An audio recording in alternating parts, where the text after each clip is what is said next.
Ryan's anger. Good thing he hit between the studs and not the stud. Alright, Ryan's hole here. I usually like to go about an inch past. Puts us about an inch past. Side to side brings you 7. Inch past up and down brings you about to 12. So now we got to cut a piece of drywall. We have to cut the drywall now. 7 inches. 7 inches and 12 inches. 12 inches. Look at that.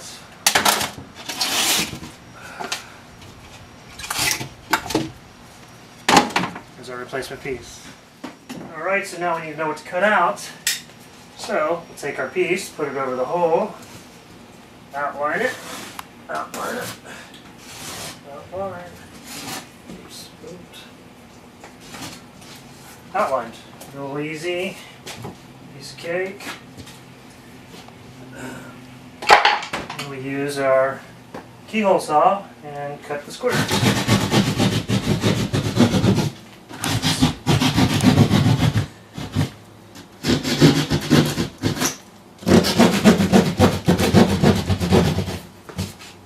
Alright, then I use my razor knife to cut the lines straight across. Breaks nice and even. Square at the back. Here's your top. Down the side. Down the other side. It's okay to go on the outside line, but don't go on the inside because the piece won't fit. And we're on the bottom. There we go. Push it in. Pops out. Push it in.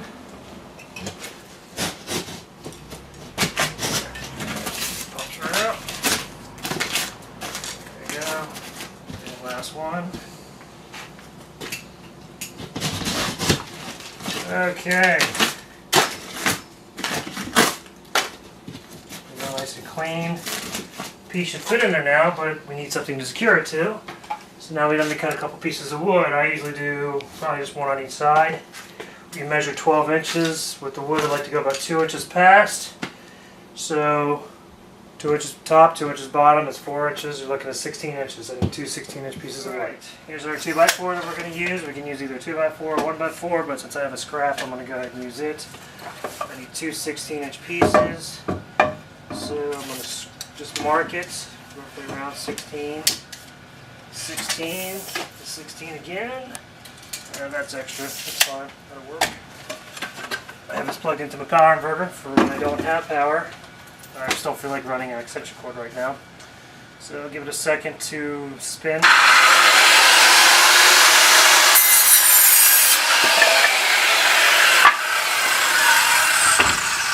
that is our backer wood. And now we need the cordless drill to secure the wood to the existing drywall. In order to do that, you need screws. So that's what I put on my tool belt now because it has a pocket full of screws. I like to use 1 1/4 or 1 1/8, doesn't really matter. Be careful with cars with the pouch on. Alright. So load up the cordless drill, shove the wood in the hole. Back up, just so it's overlapping on each end, and secure it. Secure to the drywall.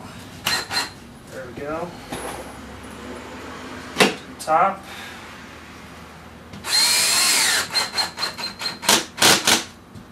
There we go. And now the one on the side. Okay, one side. I do the same thing to the other side. Alright, overlap a little bit.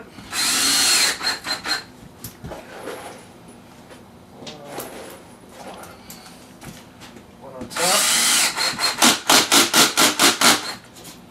And one in the middle. And last but not least, if all goes well, this should fit Almost perfect. That's what happens when you cut inside the line. Now you have to trim it.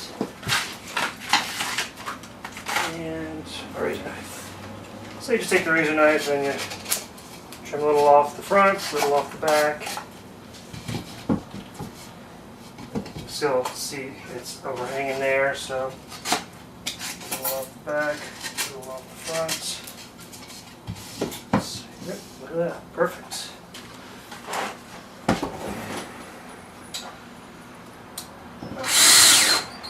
Screw the side. Normally with this, you can just do the 4 corners.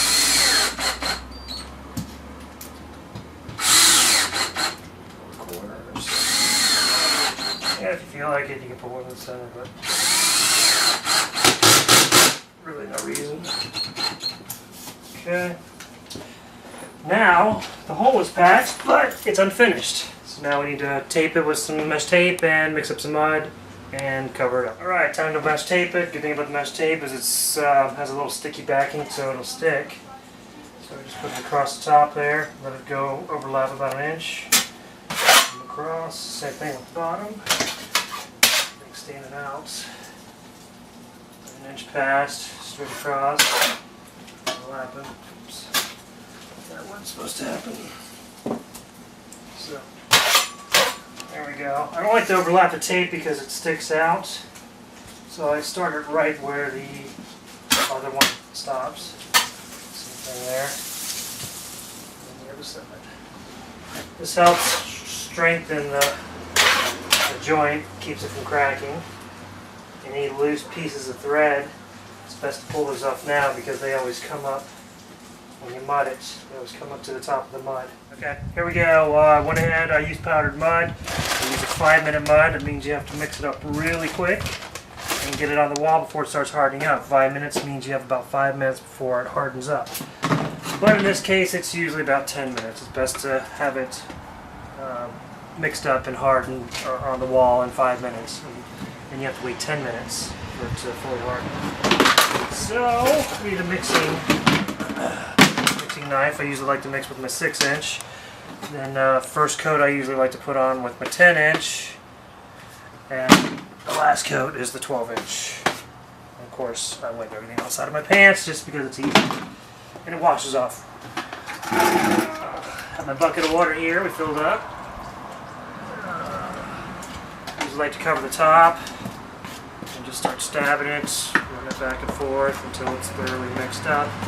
So take a minute or two just to absorb into the mud. And it does make a mess, so do it outside and not inside. Get some lumps here and there. I want it pretty creamy, but not too soupy. That's perfect. Nice consistency. Some dry areas here. Just get those mixed in. I always like to mix up extra because it looks like there's some other things that need to be touched up while I'm over there. So, just pull in a little bit more water. There we go. Beautiful. Beautiful. Okay, now for this small job I'll use my 10-inch first. I usually like to keep my 6-inch in the back pocket for when I need it. Okay, back to the wall.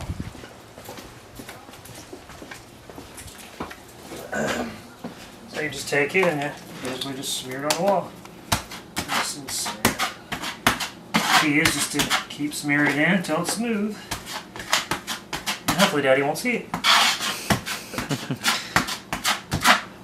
The key now is, once you're done, is to get it painted. Unfortunately, with the gloss paint, you may see where you start and stop.